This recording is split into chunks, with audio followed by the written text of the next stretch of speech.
కమలం కాదు, ఏమీ కాదు. భానుప్రకాష్ రెడ్డి గారు ఇప్పుడు ఈ రకమైనది మొదలెట్టారు. చట్టం, రాజ్యాంగం గగ్గోలు పెట్టేస్తున్నారు.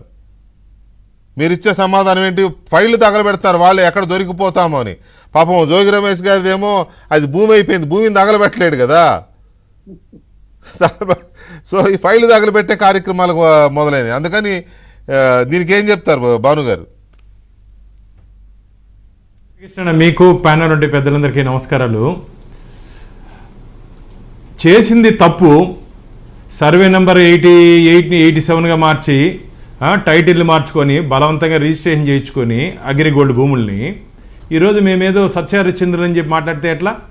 ఏమి జోగి రమేష్ గారు, మీరు చేసింది తప్పు, దానికి శిక్ష పడుతుంది. ఇది మీ ప్రభుత్వం కాదు, ప్రజాస్వామ్య ప్రభుత్వం. ఇంతకుముందు మీరు చెప్పినట్టు ఎన్డీఏ కూటమి, భారతీయ జనతా పార్టీ, టీడీపీ, జనసేన ప్రజల కోసం పనిచేసే ప్రభుత్వం. మీ మార్గా మీ పార్టీ కోసం పనిచేసే ప్రభుత్వం 5 ఏళ్ళు లేదు. కోమాలు ఏమైనా ఉన్నారు మీరు? 5 ఏళ్ళు 2019 నుంచి 24 వరకు కోమాలో ఉన్నారు మీరని అడుగుతున్నా వైసీపీ నాయకుల్ని. అంటే కోమా అంటే ఏం జరుగుతుందో తెలియదు అనమాట. అన్నీ తెలుసు కదా మీకు ఏం జరిగిందో. మీరు చేసినట్టు అన్యాయాలు, మీరు చేసినట్టు అకృత్యాలు, మీరు చేసినటువంటి చెప్తే మొత్తం 24 గంటలు జరిగిపోతుంది. మీరు చేసిన కానీ చదివితే రోజు అవినీతే కదా, రోజు అక్రమ కేసులే కదా, రోజు వేధింపులే కదా. మీరు చేస్తే మాత్రము మంచిది. ఈరోజు మేము చట్టపరంగా మా ప్రభుత్వం, ఎన్డీఏ ప్రభుత్వం ఈరోజు మీ అబ్బాయి మీద చర్యలు తీసుకునింది. ఎస్, దాంట్లో తప్పేముంది? దానికి సమర్థిస్తూ ఆయన ఎవరు నాని దయ్యాలు వేదాలు వల్లించినట్టు మాట్లాడుతున్నాడు. తెల్లానికి అన్యాయం, అక్రమ కేసులని. ఏంది నాని గారు మీరు మాట్లాడేది? ప్రూవ్ చేయండి, మీకు సవాల్ చేస్తున్నా, ప్రూవ్ చేయండి. ఇది అక్రమ కేసుని ప్రూవ్ చేయండి. అగ్రిగోల్డ్ భూమిని సర్వే నెంబర్ మార్చి మీరు దొంగ రిజిస్ట్రేషన్ అధికారులను బెదిరించో, భయపడిచ్చో, ఏం చేసో ఈరోజు మీరు దాన్ని కబ్జా చేసుకొని తప్పు చేసింది మీరు. ఈరోజు ప్రభుత్వం చర్యలు తీసుకుంటే మా మీద పడతారు, మా మీద పడి ఏడుస్తారా? అందరూ జైలుకి పోతారు. ఇంకా రెడ్ బుక్ లోకేష్ బాబు ఇంకా తెరవలేదు. ఇదేముందన్నా, భోగి పండుగ ఉంది ముందు, మాడి మస్ అయిపోతారు, జాగ్రత్త. భోగి పండుగ ఉంది ముందు, ముసలి పండుగ అంటారు కదా, రాబో రోజుల్లో భోగి పండుగ ఉంది. అందుకనే రాబో రోజుల్లో చాలా, అసలు మేమైతే ఎవరిని స్పేర్ చేయాల్సిన అవసరం లేదు. ప్రజా సంపదని దోచుకున్నారు వీళ్ళు. ఎందుకు వదలాలి చెప్పండి? 5 ఏళ్ళు ప్రజలు మీకు అధికారం ఇచ్చింది ప్రజలను దోచుకునేదానికి కాదు, ప్రభుత్వ ఆస్తుల్ని కబ్జా చేసుకునేదానికి కాదు. దాన్ని ఈరోజు మేము రక్షిస్తున్నాం. ఈరోజు ఆంధ్రప్రదేశ్లో గత 65 రోజులుగా ప్రజాస్వామ్యం బ్రతికింది.